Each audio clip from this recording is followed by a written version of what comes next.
It's my pleasure to get to introduce Dr. Urvi Shah to you. She's the assistant attending at the myeloma service at, I'm getting tongue-tied, Memorial Sloan Kettering.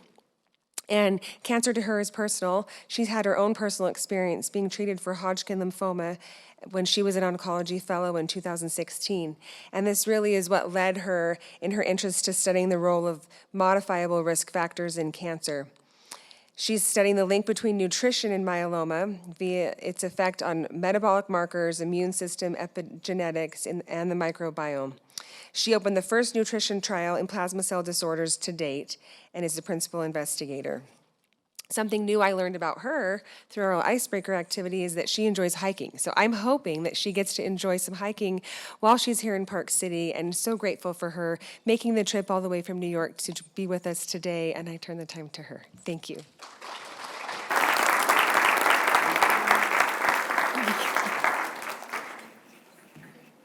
Hi, good morning, everyone. I'm really excited to be here. I think I've spoken to some of you via Zoom calls and meetings, but it's the first time we're actually in person, so it's really exciting. I think I started working with the Health Tree Foundation in 2020 or 2020, so in the last few years, but I think just being able to be a part of this community has expedited this nutrition research so incredibly, and I'm grateful to all of you for it. Another thing is good that you all have had breakfast, because I know the things that we talk about, sometimes people feel like I'm watching what you eat, but I'm really not. So you can feel free to eat what you want. And I think everybody is on a journey in nutrition at a different place in their life. So I think you have to think about what's important to you. But all that we can do is present the data, and you decide at what stage you are. I don't think it's one size fits all, and everybody needs to decide what's right for them. So with that in mind, we'll talk about the impact of nutrition on myeloma and what we've done so far in this. These are my disclosures. So I just wanted to bring up COVID because we've been all talking about this for the last few years, and that's impacted a lot of myeloma and treatments. So we talk about COVID, and we think about what vaccines can we do, what supplements can we take, but not a lot of people are talking about what can we do different in terms of what we eat and how that can impact the likelihood of severity of COVID and symptoms and side effects. There have been two really large studies, one in all the healthcare workers, looking at people from France, Germany, Italy, Spain, so it's worldwide, and what they see is you can see odds ratio of 1, meaning no difference. Anything less than that means they have less risk of moderate to severe COVID, and anything more than 1 meaning a higher risk. And you can see that the plant-based diets tend to have lower odds of moderate to severe COVID in these patients. So even if you do develop COVID, eating healthy can make a difference in terms of how severe it is. And if one study is not enough, here's a second one. This one's even bigger. It's about 500,000 participants plus using a smartphone-based app. And what you can again see is that though the HPDI is a healthful plant-based dietary score, so those who have a higher score means they're eating more healthy plant-based foods. And you can see those who have the higher score tend to have, again, less severe and lower risk of COVID as well. So diet does make a difference.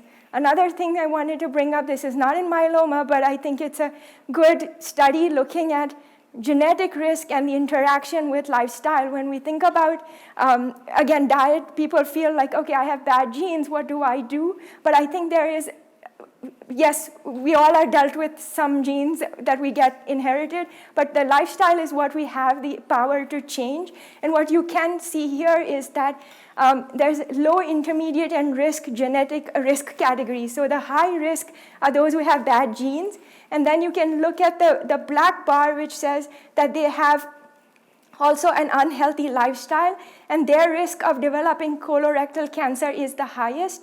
And if you look at the high risk with the white bar, and you see that it's about 5.52, that's the healthy lifestyle, which actually is doing similar to the intermediate risk with the genetic score. So you can see that really genes are playing a role, but also the interaction with lifestyle, and that's important.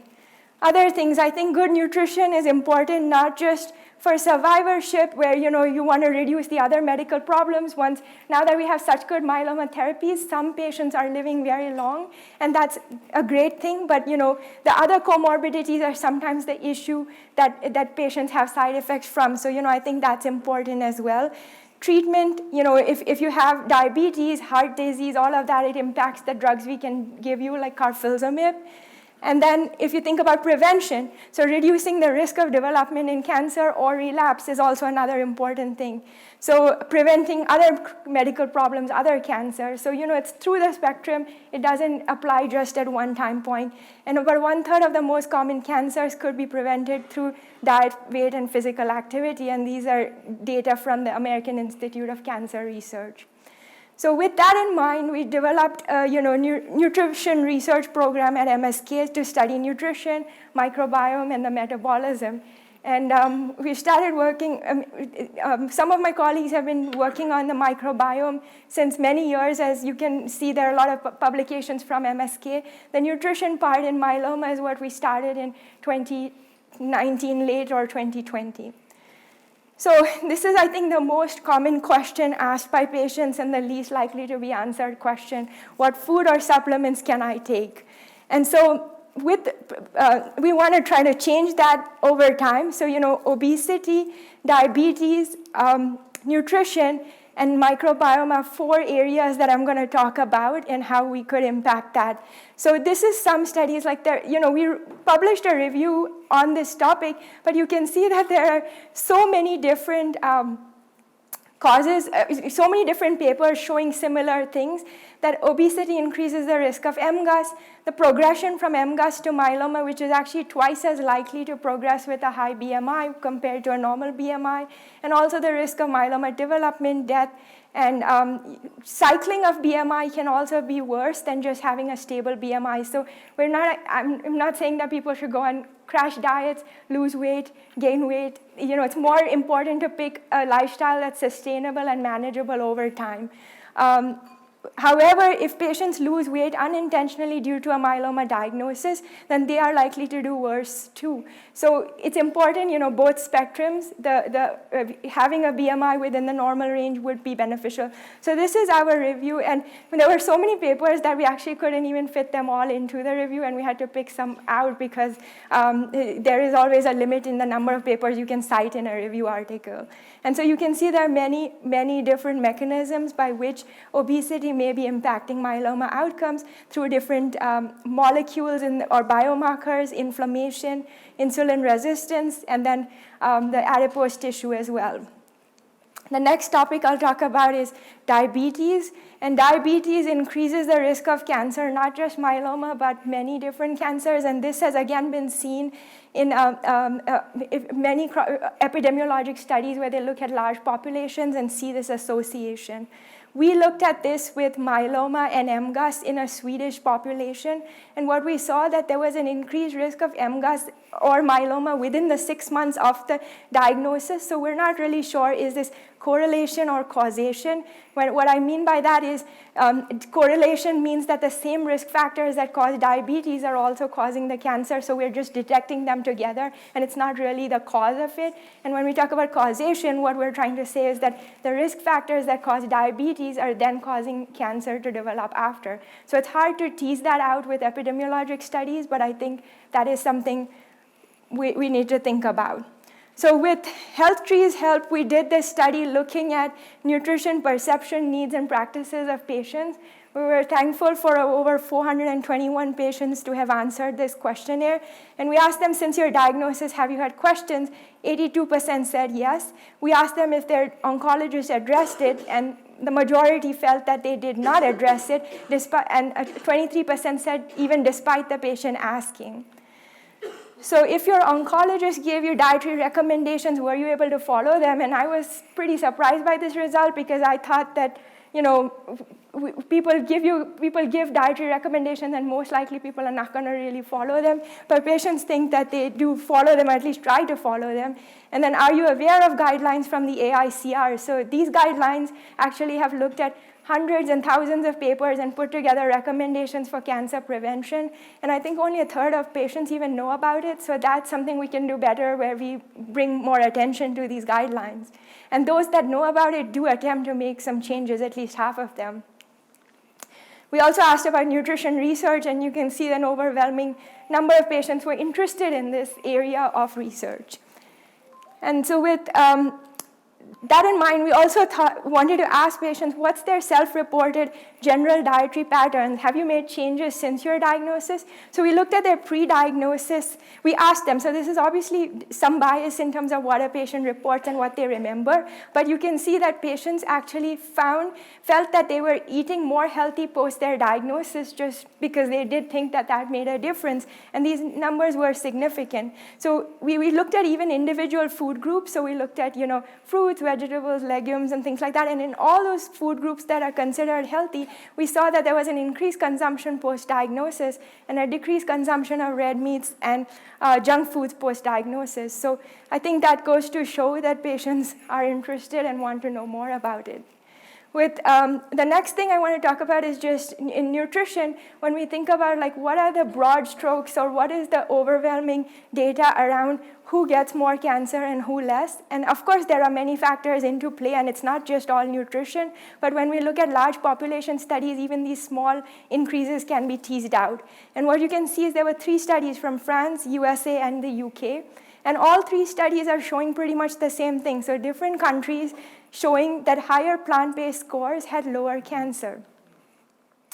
This is, in myeloma, we have 2 studies so far, the Nurses' Health Study, and this showed that patients who, again, had healthier diets, so with different measures or different scores, so you can look at the Healthy Eating Index, the Mediterranean diet. There are many different ways to look at dietary changes. And again, you see that patients who have those diets have 15 to 24% lower myeloma deaths, and those who had unhealthy diets had a higher myeloma death. So this is not just, this is even after diagnosis, there is a difference. The EPIC Oxford study looked at they divided patients into meat eaters, fish eaters, and vegetarians and vegans as a combination, and they saw 77% less multiple myeloma in those people than meat eaters. So this study had only 65 myeloma cases, so I think this is a small study, but it is showing that there is a significant difference in terms of the risk of development of the cancer. We're actually looking into a few more databases, and some with Dr. Hilingas and his colleagues as well. So we'll be sharing some of that data later this year and maybe after. So these are the AICR guidelines that I wanted to mention, and I think as you coach other patients, if a simple tool is going to the AICR website, where there's a lot of information on diet and cancer research and information. And then when we talk about nutrition, we can't just talk about cancer, we need to talk about metabolic health as well. So thinking about diabetes, how do we improve that, and obesity. What you can see here is these are 2 studies which are randomized control trials looking at diet and its effect on BMI, on diabetes. So hemoglobin A1C is a marker of diabetes, and also LDL cholesterol. And you see that the patients who had these plant-based diets had a reduction in all of these, and in a short time. It was, I think, 16 weeks and 24 weeks. So you can see differences very fast, I think, in terms of metabolic changes. So they showed that they're feasible and they can lead to significant weight loss at 6 months. We recently published this paper looking at plant-based diets and keto diets. I know, and this is for all cancers, not just myeloma, and I know that this is a question that is asked a lot by patients. What about keto, and why not keto? And I think this belief that keto works is based off the belief that sugar feeds cancer, and if sugar feeds cancer, keto is a low-carb diet, so it must be good. And so that's why a lot of people consider doing that. But we do know from epidemiologic studies, again, large population studies, those who eat more whole grains have less cancer. So whole grains are not bad, and when we think about carbohydrates, we should not be putting them all in the same bucket. Refined sugars or refined carbohydrates are not the same as whole grains or unrefined carbohydrates, and I think that's part of it and important. So plant-based diets are actually very high carb diets because there's a lot of whole grains, fruits, vegetables in it, but even then they too tend to have a reduction in cancer risk. With keto diets, I think it works for some people to lose weight because, if you really follow the keto diet where you're eating a very high fat diet, you can see weight loss similar to actually a plant-based diet. But what you do see in that short time when you do it is that there was actually a study from the NIH where they put patients in a metabolic chamber, meaning they actually watched everything they ate and actually fed them for that time and put them on a low-fat or a low-carb diet and looked at the differences. And the ones on the keto diet or the low-carb diet had more loss in fat-free mass. So that means they're losing probably muscle mass, whereas in the low-fat diet, which is the plant-based diet, they lost more fat mass. So there is a difference in what you lose. You might lose weight, but it may not be a healthy way of losing weight. And so while so my take on this is that if a patient really will not eat vegetables and wants to lose weight or is not going to eat plant-based food, keto might work for you. But I don't think that keto is sustainable for long periods of time. You may do it for a brief time to get to a weight, but then after that, if you need to sustain it beyond, you're going to have to incorporate more plants into your diet to keep that weight down. And what is interesting to me is, dietary research often goes with the trends of what patients are asking or what happens. And given a lot of people doing low-carb diets and keto diets, you will see in the cancer realm, there are 46 keto trials going on just now. But in terms of plant-based diet trials, there are only 5 of them. One of which is ours in that 5, and now we have a few more coming. So it is quite surprising, despite AICR guidelines suggesting plant-forward diets, we don't have enough studies in that space. So this is another study looking at diet and the gut microbiome. These were only 9 individuals, 5 days on each diet, a plant-based diet and an animal-based diet. And you can see that there's a difference in their short-chain fatty acids. So these are metabolites in the stool that also have anti-cancer, anti-inflammatory effects. And so there is a significant difference. And I think before we knew much about the microbiome, it was a bit harder to study dietary changes because for clinical endpoints, like looking at cancer reduction in a clinical trial, it could take decades because, dietary changes are slowly going to have the effect on clinical outcomes. But now when we can look at things like microbiome, we can actually see things pretty fast and know if good things in the microbiome correlate with good outcomes. If we can change the microbiome to be better, then maybe that is going to lead to long-term outcomes. And so this is a huge study, over 10,000 people. And what they showed was that those who ate more than 30 plant foods per week, so diversity of plant foods, not just eating the same thing. So I know that we as humans have gotten so used to, our taste buds adapt to certain things and we like to eat them. So some people will like broccoli, then they're going to pick broccoli as their vegetable every week and all the time, or if they like potatoes or things like that. But diversity matters.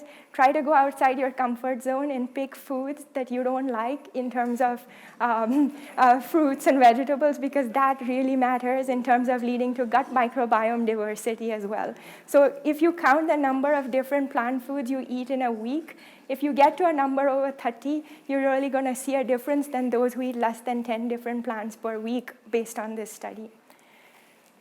So this is the fiber gap, which I think is pretty interesting in the US, and I think we can, even if we go by a show of hands, how many of you believe that you eat enough fiber per day? You will see that 67% people believe that they do get their fiber requirements. But in reality, that number is 5%. Okay, so there are only 5% of people who are actually getting their fiber needs in a day, and 67% think they are. So the odds are most of us are in that 5%. And a fiber-rich diet, has benefits on the microbiome, the mucus layer that protects the intestinal lining, and inflammation that develops after through it too. So in MGUS and myeloma, you have progressive dysbiosis, meaning that there are abnormal, the microbiome is no longer as healthy and there are changes over time. And you can see this in individuals with who develop MGUS and then who develop myeloma eventually too. And there have been other studies different studies showing this. They are still small and early, but you can see that there is a change in the type of bacteria. There are more nitrogen recycling bacteria in myeloma patients than in controls. And these bacteria accelerate myeloma progression. There's less diversity and there are other differences in myeloma too. I thought that this study was very interesting, where they looked at nitrogen recycling bacteria in a mouse model. So what they did was that they gave these mouse antibiotics, and then they gave them antibiotics. So they basically eliminated their mouse microbiome, and then they gave them a transplant, like a fecal transplant from a myeloma patient's microbiome, or they gave them PBS, which is saline, so no microbiome, or they gave them a healthy controls microbiome, so somebody without myeloma. And then they looked at was there a change in the myeloma proteins in their blood?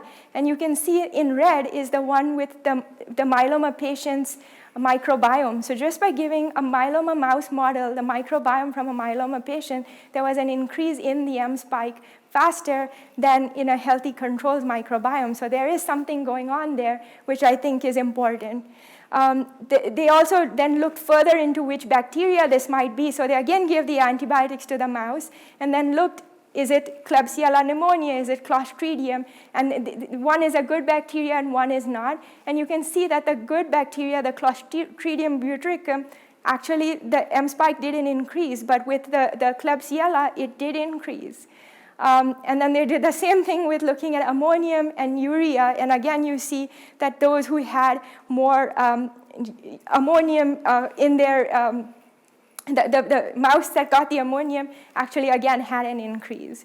So microbiome does matter, and I think microbiome studies in myeloma are important, especially because we have so many patients with a precursor disease, over 3% of the population, that there is really a potential to impact this. So stool butyrate producers are enriched in MRD negative myeloma patients, and this was a study from some colleagues, Dr. Lesokin and his at MSK, so some of my colleagues. And Eubacterium and Faecalibacterium are two good bacteria. They are butyrate producers, and they were increased in patients who are MRD negative compared to those who are MRD positive in patients on lenalidomide maintenance after induction therapy. And this is a study looking at stool butyrate producers post-transplant. So this is not just myeloma, but in all. And those who had this Eubacterium, which is again a butyrate producer, again lived longer. And this is also from my colleagues at MSK.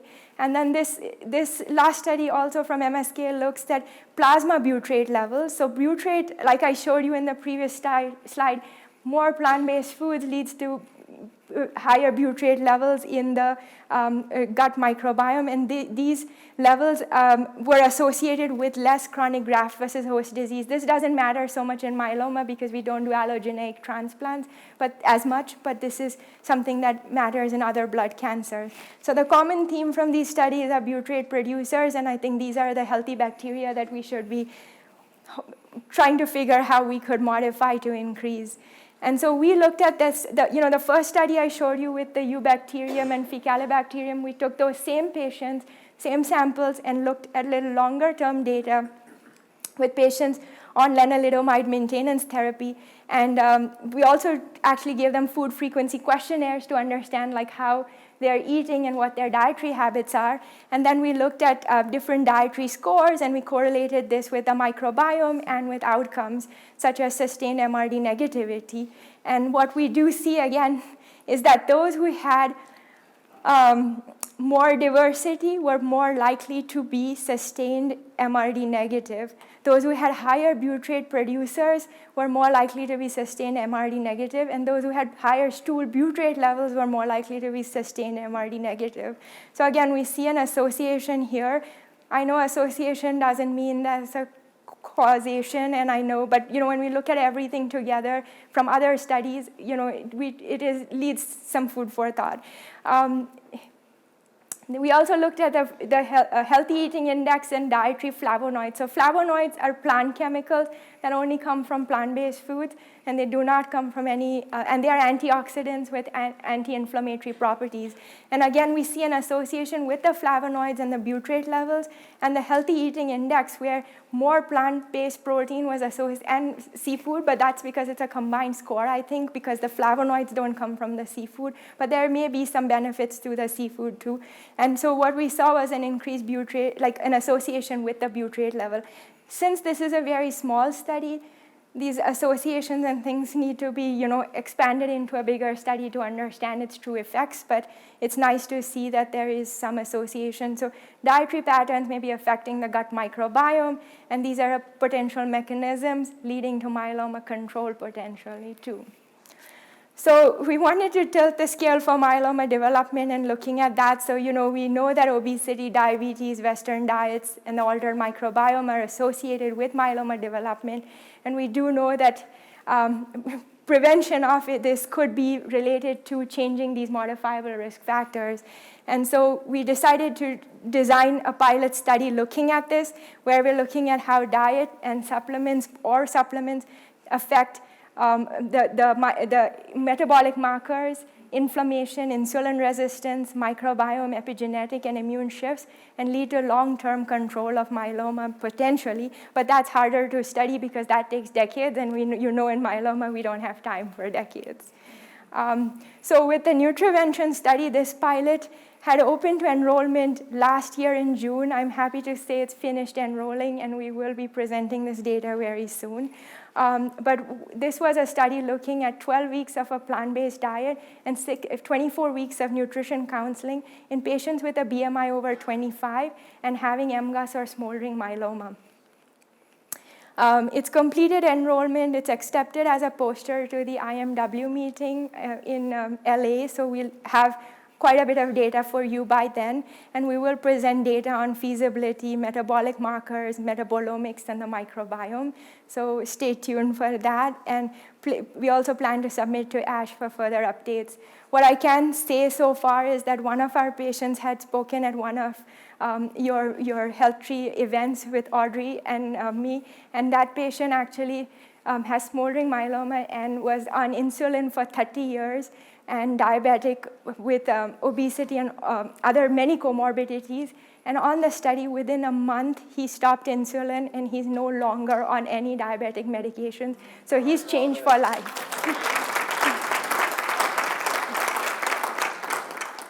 So this is the study with the Health Tree Foundation, and this I'm very excited about because it's the first of its kind, going to be a telehealth remote study. Patients don't need to come to MSK, and we're going to ship stool kits to them, and they're going to ship us stool samples, and it's going to be completely remote. I think that this gives us an opportunity to study things faster because we don't have to wait for people only in one area to do things. I think if this is successful, we're going to be able to do many more studies like this and move things forward very quickly. And many thanks to the Health Tree Foundation for that.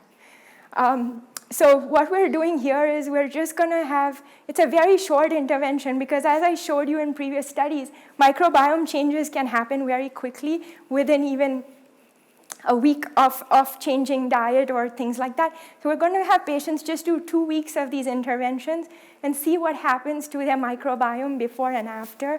And they will be shipping us the stool samples to MSK while the study will be run through the Health Tree Foundation.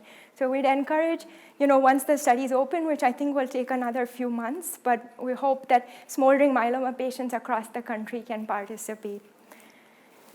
This is a much more involved study, very similar to the pilot study that you saw, and we've completed enrollment. This study is going to open at MSK again within a month. It's IRB approved, very close to opening. And what we're doing is we're doing it very similar to the pilot, but this is now a randomized, bigger study going to look at very similar outcomes. And with this, we're adding a supplement arm. So because I know a lot of patients don't like to change their diet, and it can be difficult to do that for some, this is going to be where the supplement arm is looking at curcumin and omega-3, which are also known to increase butyrate levels in other populations, and see its effects in smoldering myeloma or MGUS, and that would be, and we have a placebo arm as well. But all patients on the study will eventually get the opportunity to have 3 months of meals shipped to them as well. This is a study in the myeloma maintenance space that we have open. The study started out as a quality of life study looking at lenalidomide versus daratumumab in patients who finished induction therapy plus minus transplant on maintenance therapy. So once they're going on maintenance, and if they are in a very good partial response or better, they could either go, it's a randomized study, so they get randomized to either lenalidomide or daratumumab maintenance. While they're on this maintenance, about a year into the study, we're going to provide them 3 months off meals and see the effect while they are in the survivorship setting in myeloma on maintenance therapy, and look at the interaction between diet and the immune system, so things like diet and lenalidomide or diet and daratumumab, and how that could have an effect. So that study is already enrolling. Other things I wanted to talk about, and we're almost done, but this is the patient surveys with Healthful that we recently decided and are working on. So I think, again, it'll take a few months, but it should be open, and we'd love to have more participation. But there is racial disparities that we see in myeloma, and is some of it, we know that genetics doesn't play such a big role, and it cannot fully be explained in these disparities. But could it be that these modifiable risk factors are driving some of the disparities? And I think understanding that better could be with just understanding dietary patterns in different racial populations. So we're going to this will be a quick study where we're going to, the more that participate, we're going to be able to understand it better. But we're going to have patients fill out a food frequency questionnaire, and that will give us a true understanding of their dietary patterns over the last year, and then we can compare this between different races and see if there is a difference or a change. And then the supplement use, I think, is very similar to our nutrition perception study, where we want to understand what are patients doing with supplements, because we know that a lot of people, after diagnosis, do start taking a lot of these, and is this impacting different? And we don't know if it's good or bad. I think that's something we need to understand more about. And foundations like the Healthtree can help us in that, because the supplement questions aren't really going to be answered through pharma companies, So with that, I'd like to just summarize healthful nutrition habits based on all the research that, not just in myeloma, but in cancer reduction and in general, that I have come across. And this is kind of the summary overview of what everything seems to say. All studies point towards similar things. Increase carbohydrates as whole and unrefined. So we're talking about whole grains, which is more than 3 servings per day. And there are studies in myeloma with that who eat more whole grains have less myeloma. Unprocessed refined carbs, reduce that. Sugary drinks, reduce that significantly. Fiber, you want to go and get that 30 grams per day, which is something that only comes from plant foods. You don't get fiber in any animal-based foods, so you need to up that plant food intake if you want to get the fiber intake. Fruits, vegetables, the diversity, trying to eat different types. Eating more plant over animal proteins. There have been, again, large population studies showing plant proteins tend to have less mortality than eating more animal protein. So in this world where we all believe that protein's most important, I want you to think about what's more important, protein or fiber. I think it's fiber, and I think with that, the protein is important, but I think there's nobody here who, if you get enough food, you get enough protein, even if you eat plant-based foods. And fats, you want to eat more unsaturated fats and keeping your vitamin D levels over 30. So just a few tips, like calorie counting and calorie restriction are difficult to sustain long term. Meal planning and preparation in advance always helps, because if you're very hungry and then you're trying to pick what to eat, you are going to pick the unhealthy option. Regular meal times, not waiting until one is starving, ensuring adequate hydration, learning to read ingredient lists and nutrition labels, making gradual changes. People who, like, if you listen to this talk and you say, like, tomorrow I'm going to change everything that I do, you're not going to sustain it, and you're going to go back to what you did in a month because you're like, this is so hard, it doesn't make any sense. So I think you should think about small gradual swaps, like I'm going to think about eating more of, like, one extra fruit a day, or maybe one extra serving of vegetables, and then make that change over time. And that's really how you can make it a lifestyle and not a diet. This is the thing about just calorie density and calorie counting. 500 calories can fill you up if it's fruits and vegetables, because they're just high in fiber and low in calories, whereas 500 calories of oil, meat, cheese, you can see, just don't fill the stomach up. So plant-based diets can be of many varieties. In the interest of time, I'm just going to tell you that I'm not saying you need to be vegan. I'm not saying you need to be vegetarian. I'm saying you need to prioritize plant foods, which is important. And if you want to be vegan, you want to be vegetarian. You know, vegans and vegetarians can also be unhealthy because they may eat just fried and refined foods. They can be pescatarian. You can be Mediterranean, paleo, carb, low carb, whatever you want to be. But prioritize whole plant foods with whatever you decide. And if you see that plate on the side, this is actually Canada's food guide, which is, I think, quite unbiased in some ways. And you can see that plate has 90% plant-based foods in it. So discussing nutrition with patients as you do this in the community, it's important to understand the disease stage they are at. Like if they're newly diagnosed, maintenance, or relapse, we don't want to overwhelm them. If they're newly diagnosed and going through treatment, this may not be the right time to talk about it. You want to think about patient choice. Some patients may be receptive to it, and some may be like, I don't want to make changes. Why are you telling me this? And you also have to think about medical issues related to cancer. Are they having nausea, or they're not really eating? If they're not really eating, it's rather they eat something than they don't eat. And medical issues related to other metabolic issues. And like I said, gradual changes.